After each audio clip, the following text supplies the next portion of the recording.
आप सभी को नमो बुद्धाय, जय भीम। सर्वप्रथम महामानव बोधिसत्व बाबा साहेब डॉक्टर भीमराव अम्बेडकर के चरणों में पुष्प अर्पित करता हूँ। बहुजन समाज में जन्मे सभी महापुरुषों को पुष्प अर्पित करते हुए बहुत ही आज का दिन बहुजनों के लिए एक पीड़ा से कम नहीं था।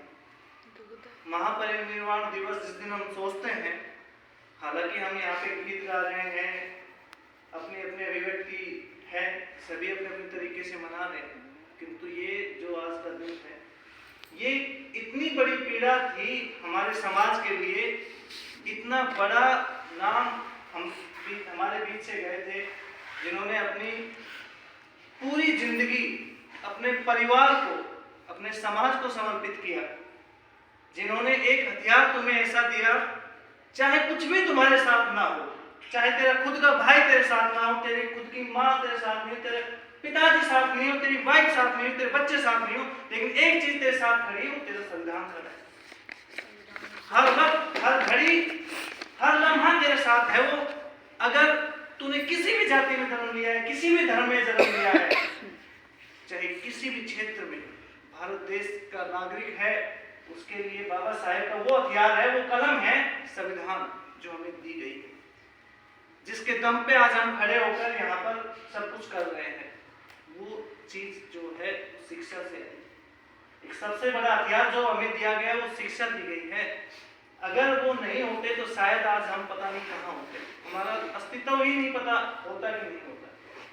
क्योंकि शिक्षा क्यों जरूरी हो जाती है? शिक्षा ही वो चीजें हैं जो आपके ज्ञान की चक्षु खोलती है। हम यहाँ कह देते हैं कि उस धर्म में ये है, उस धर्म में ये, उस धर्म में नहीं। बाबा साहेब ने पहले शिक्षा ली, पहले सभी धर्मों को पढ़ा। उन्होंने एकदम से ये नहीं कहा कि वो धर्म खराब है, वो धर्म खराब है। तार्किक बनिए। तार्किक का अर्थ ये है, हर बात के पीछे एक तर्क होता है, हर बात के पीछे एक कारण होता है। उस कारण को यदि आप जान जाएंगे तो आप वास्तव में बुद्धिस्ट हो जाएंगे। ये सच्चाई है। हमें इतनी आवश्यकता नहीं इतनी जल्दी कि हम बुद्ध बन जाए, ये बन जाए, नहीं। पहले अपने आप को ज्ञान रूपी बनाइए, इस दिमाग को खोलिए, अपने बच्चों को समझाइए तरक होता क्या है। तुम दीपक जलाते हो, क्यों जला रहे हैं?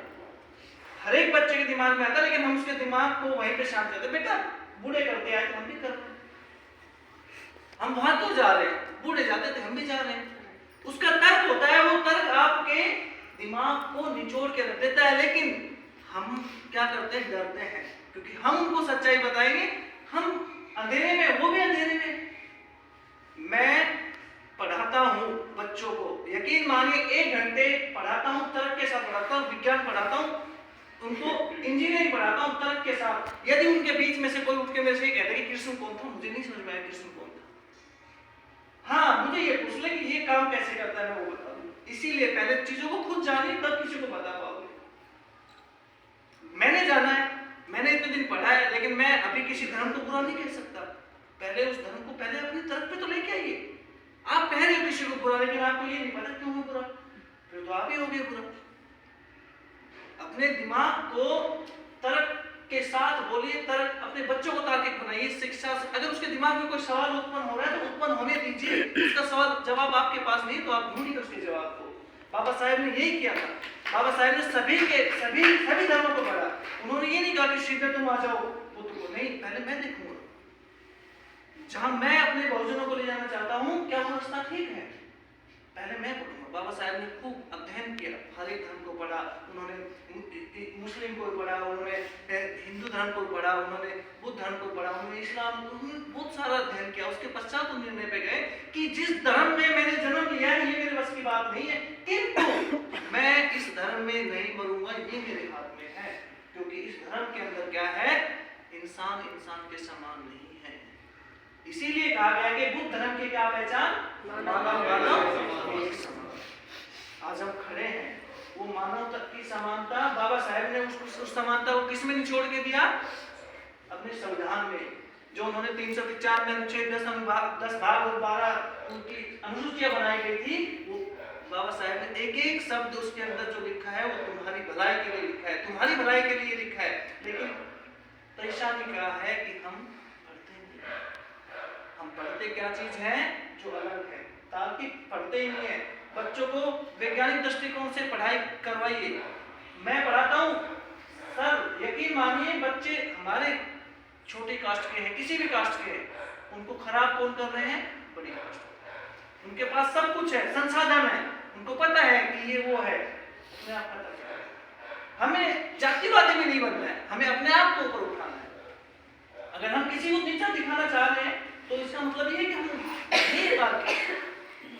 हम तार्किक हो जाएंगे तो अपने आप नीचे हो जाएंगे। आप अपने आप का अपना स्तर ऊपर कीजिए। अपने बच्चों को शिक्षा एक ऐसी चीज है जो बहुत जरूरी है। बाबा साहेब ने जब संविधान लिखना शुरू किया था तो उस संविधान सभा के अंदर जब सदस्य चुने गए थे तो उस सदस्य चुनने की कमेटी के अंदर ये तय किया गया था कि बाबा साहेब उसके ड्राफ्टिंग कमेटी के चेयरमैन होंगे। क्यों होंगे? क्योंकि उनके जैसे कोई था ही नहीं। अपने आप को उस स्तर पे लेके जाइए कि जहां पे आपको कोई कम्पीट ही ना कर सके।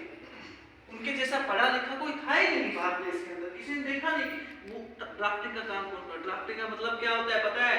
आपके पास एक रिसर्च लिखनी है, आपके पास 50 किताबें, 50 किताबों का अध्ययन करके उसका निचोड़ करके आपको लिखना है आपने भारत देश का संविधान। बाबा साहेब ने हर देश का संविधान पढ़ा था, हर देश के संविधान की अच्छाइयां बुराइयां पढ़ने के बाद अपने संविधान के अंदर डाली थी। वो आता कैसे है? जब हम पढ़ेंगे। ड्राफ्टिंग इतनी अच्छी, इतनी आसान चीज नहीं है। मैं रिसर्च कर रहा हूँ पीएचडी के अंदर, मुझे पता है कि एक आर्टिकल लिखने के लिए कितनी किताबें पढ़नी पड़ती है। तो उस टाइम तो बाबा साहेब ने संविधान लिखा था 2 साल 11 महीने 13 दिन के अंदर, 18 दिन के अंदर कंप्लीट किया। तो सर मुझे बोलने की ज्यादा आदत है क्योंकि 1 वर्ष का तो 1 घंटे रुकता नहीं समझ आता। आप सभी का धन्यवाद इतनी तालियों के लिए। लायक हूँ।